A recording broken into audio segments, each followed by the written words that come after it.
বক্তব্য সমর্থনে এবং আমাদের অর্থমন্ত্রী যে বাজেটে পেশ করেছেন ওটার বিরুদ্ধে আমি দু কথা বলবো। অ্যাকচুয়ালি আমরা সবাই জানি যে 2023 গত বিধানসভাতে দ্বিতীয়বার আইপিএফটি বিজেপি সরকার পুনরায় সরকারে এসেছে। রাজ্যের মানুষের অনেক এক্সপেকটেশন, অনেক আশা আকাঙ্ক্ষা ছিল। এর মধ্যে আমাদের যে ত্রিপুরা রাজ্যের যে 6 শিডিউল এরিয়া অথবা টিটিআইডিসি,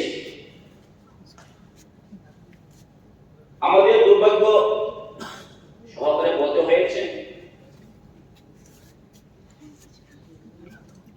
যে আমাদের বিরোধী দল নেতা বলতে চেষ্টা করেছেন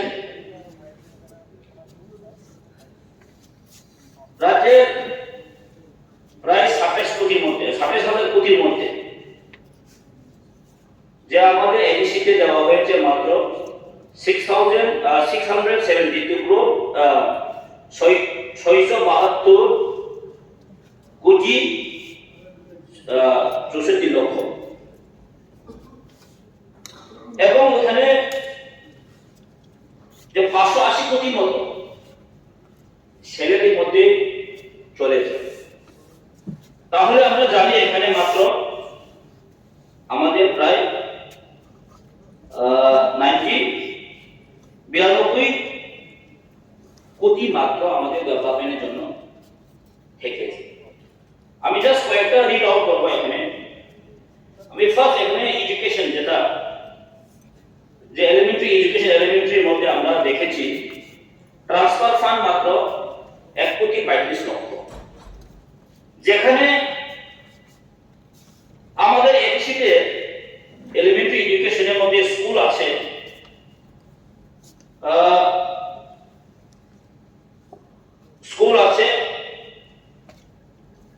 near about 1400, just one second, school আছে, জেপি স্কুল আছে আমাদের 1420টা, এসবি স্কুল আছে 212টা, এবং হস্টেল আছে 22টা, রেসিডেন্সিয়াল আছে 20টি।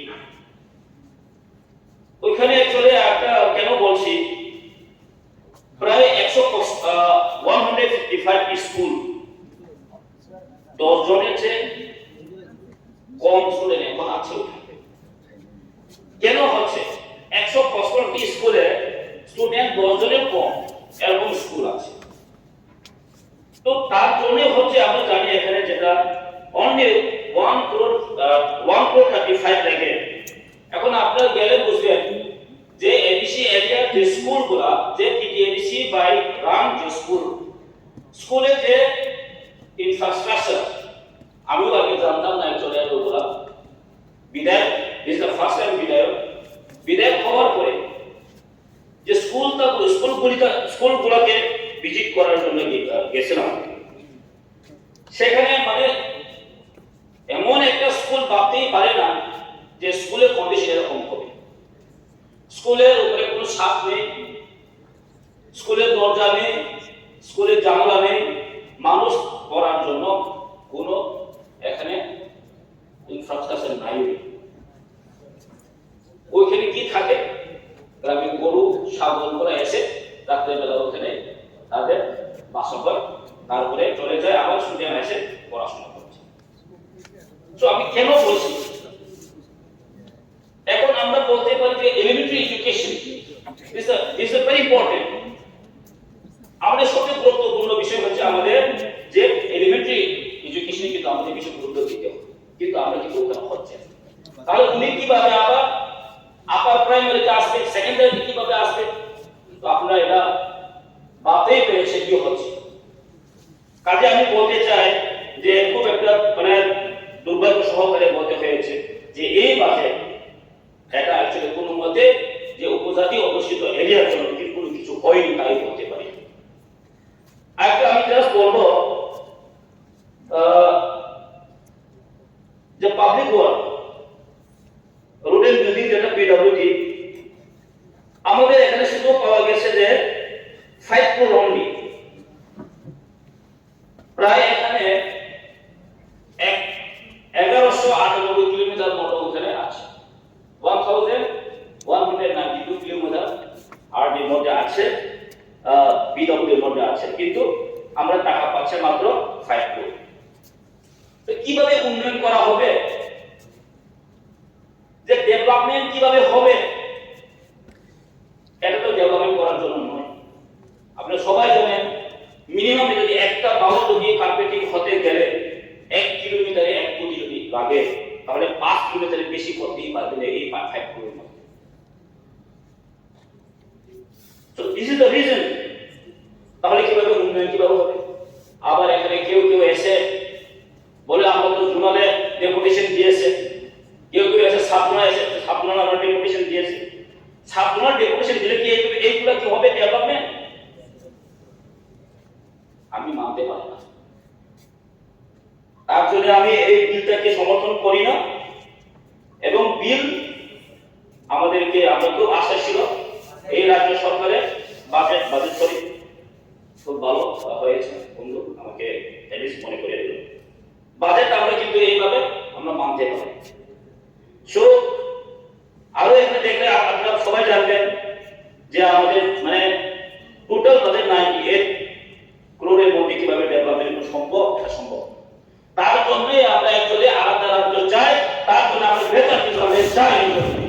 আপনি সবাই বলেন কেন বেতন দিতে হবে, কেন আলাদা রাজ্য? This is the reason. তাই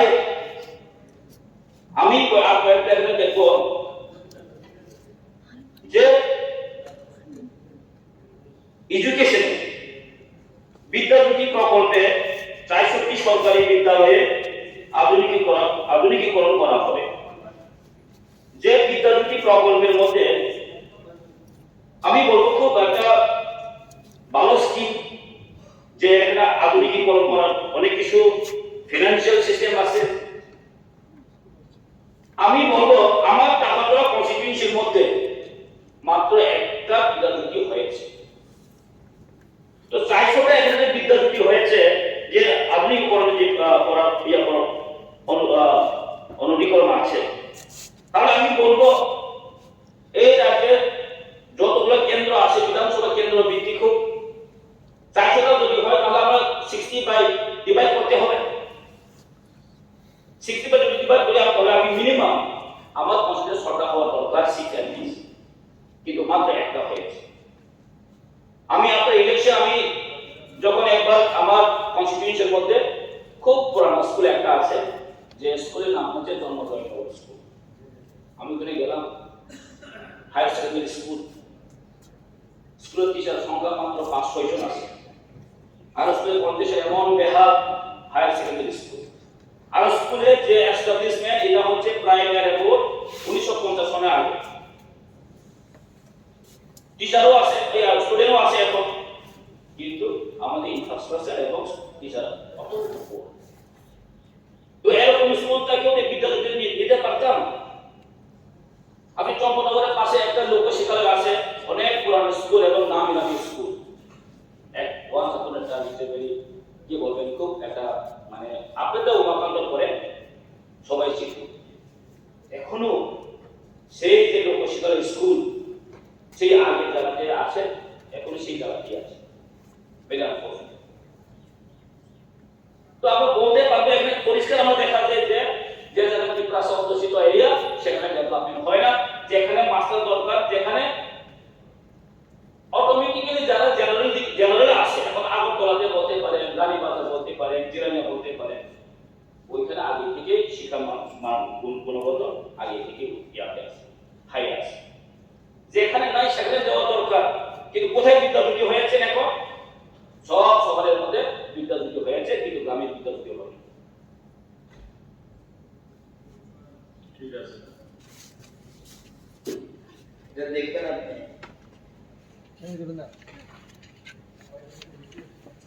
আমি আপনাদের সঙ্গে ঘোষণা করছি যে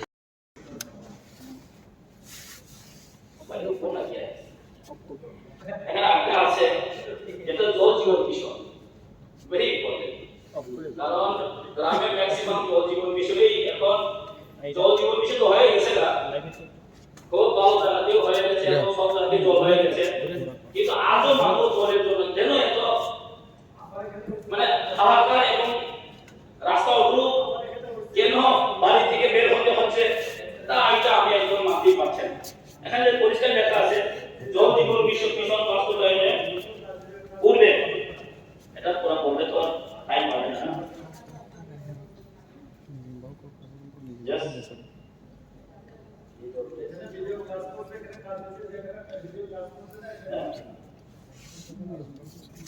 তো না এই যে আছে যে আগে পাস যে আমাদের এলপি সাহেব যেটা বলেছে যে আগে মার্চ মাসের মধ্যে পাইপলাইনের মাধ্যমে বাড়িতে বাড়িতে এটা বাদ খেতে না খাই বেরো তো কত সামনে বাড়ি যে হাউসহোল্ড টেপের ওয়াটার কানেকশন এর মাধ্যমে পানীয় জল সংযোগ দিয়েছে বা আগামী মার্চ মাসে 2024 এর মধ্যে এটা সলিউশন পেয়ে যাবে। আমি একচুয়ালি জাস্ট আমার এরিয়ার কথাই বলবো, এটা আমার মাননীয় প্রাক্তন মন্ত্রী বড় স্যার ভালো জানবেন যে লুমপুং এরিয়াতে তিনবার দুইবার অলরেডি টেন্ডার হয়ে গেছে ইউনিটি স্কিমের প্রক্রিয়া করার জন্য, ওয়াটার দেওয়ার জন্য, কিন্তু দুবারে কেউ টেন্ডার দিতে চায় না। ভাই আমি কেন চাই আপনি যান গিয়ে দেখুন একটা তো অ্যাকচুয়ালি কাজ কেন করতে পারবে না, কাজ করতে পারবে না কেন? সরকারের যে স্কিমে দেওয়া হয়েছে তা অনেক কম। আপনি যান, আপনি কন্ট্রাক্টরের সাথে কথা বলুন, তাহলে মাননীয় সদস্য আপনি যান, আপনি কথা বলুন, আপনি ফেলে পার্সেন্টেজ কেটে খান, আবার অসুবিধা নেই, কিন্তু কাজটা করতে হবে। It is important. তো আমার কে কি হয়ে দুই বিভাগ দেওয়া হয়েছে, তারপরে কাজ করতে দেয় না, কারণ কাজ করতে দেওয়া হয় না। আপনি আসুন আপনি স্যার আপনি আসুন বলতে স্যার লেট করে উনি কেন ডিস্টার্ব করছে যে উনি একটা বাজেটের উপর একটা ভাষণ দিচ্ছে, উনি কেন ডিস্টার্ব করছেন? ওনার সঙ্গে উনি বলবেন। আচ্ছা অসুবিধা নেই বলতে পারেন, অসুবিধা নেই, ঠিক আছে, অসুবিধা নেই বলতে পারেন, আপনি যা খুশি বলতে পারেন। আমি একটা রিকোয়েস্ট করবো, আপনি আসুন আমার এরিয়াতে, আপনি কাজ করে যাও, অসুবিধা নেই। জাস্ট আমি বলবো এটাই জুড়ে আমি কেন বলছি, তো এখনই যদি টেন্ডার যদি না হয়, আরো অনেকগুলো আছে টেন্ডার হওয়ার পরও কিন্তু কাজটা এখনো ধরা হয়নি। কেন? যদি আমি এক বছর যদি আমাদের লিডার যদি শেষ করতে চাই, তাহলে এখন সব কাজ করা দরকার। তো আমি এটা এখানে ডিস্ট্রিক্ট ওয়ার্ডের কথা এটি আমি বলতে চাইবো যে যথাসম্ভব হোক তাড়াতাড়ি এটা কাজটা করাতে হবে, কারণ জল আমাদের অনেক দরকার। আর আমার কিছু আরো কিছু বক্তব্য আছে যেটা